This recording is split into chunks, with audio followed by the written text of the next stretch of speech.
بیان کیا گیا ہے کہ حضرت سلیمان علیہ السلام آسمان و زمین کے درمیان ہوا میں اڑا کرتے تھے۔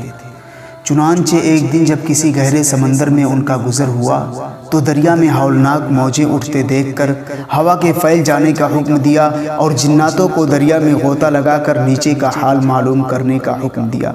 جب جناتوں نے دریا میں غوطہ لگایا تو اس میں موتی کا ایک چمکدار رقبہ دیکھا جس میں کوئی دروازہ نہ تھا۔ حضرت سلیمان علیہ السلام کو اس کی خبر دی گئی تو انہوں نے اس رقبہ کو سمندر سے لانے کا حکم فرمایا۔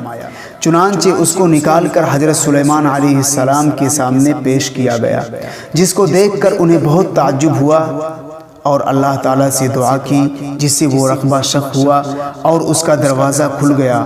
تو حضرت سلیمان علیہ السلام نے دیکھا اس میں ایک نوجوان اللہ تبارک و تعالیٰ کے سامنے سجدہ میں مشغول ہے۔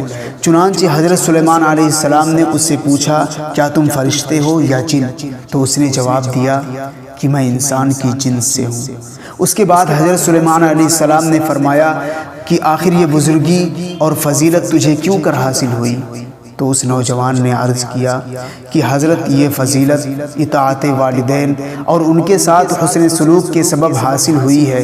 میں اپنی ضعیف والدہ کو اپنی پشت پر لادے رہتا تھا اور ان کی دعا تھی کہ اے میرے معبود، تو اس کو سعادت عطا فرما کر میرے مرنے کے بعد اس کا مقام ایسی جگہ میں متعین فرما جو نہ آسمان میں ہو اور نہ زمین میں۔ چنانچہ ماں کے انتقال کے بعد جب میں ایک دریا کے کنارے گھوم رہا تھا تو میں نے سفید موتی کا ایک رقبہ دیکھا۔ جب میں اس کے پاس پہنچا تو اس کا دروازہ کھل گیا اور میرے اندر داخل ہونے کے بعد قدرت الہی سے خود ہی بند ہو گیا۔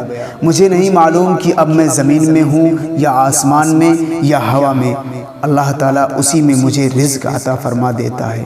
حضرت سلیمان علیہ السلام نے دریافت کیا، آخر اس میں تجھے روزی کس طرح حاصل ہوتی ہے؟ اس نے کہا، جب بھوکا ہوتا ہوں تو پتھر سے ایک درخت پیدا ہوتا ہے اور اس درخت سے پھل جس میں دودھ سے زیادہ سفید، شہد سے زیادہ میٹھا اور برف سے زیادہ ٹھنڈا پانی نکلتا ہے، جس کو میں کھا پی لیتا ہوں اور میرے سیراب ہونے پر وہ درخت خود ہی غائب ہو جاتا ہے۔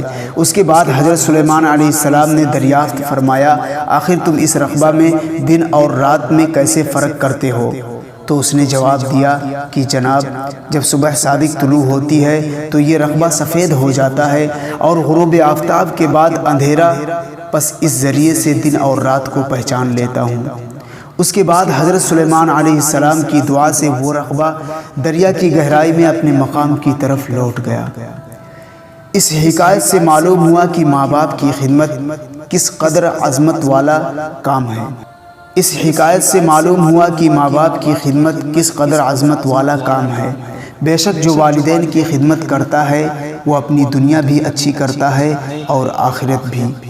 مت نظر انداز کرنا کبھی والدین کی تکلیفوں کو اے پیارے، مت نظر انداز کرنا کبھی والدین کی تکلیفوں کو اے پیارے، جب یہ بچھڑتے ہیں تو ریشم کے تکیوں پر بھی نیند نہیں آتی۔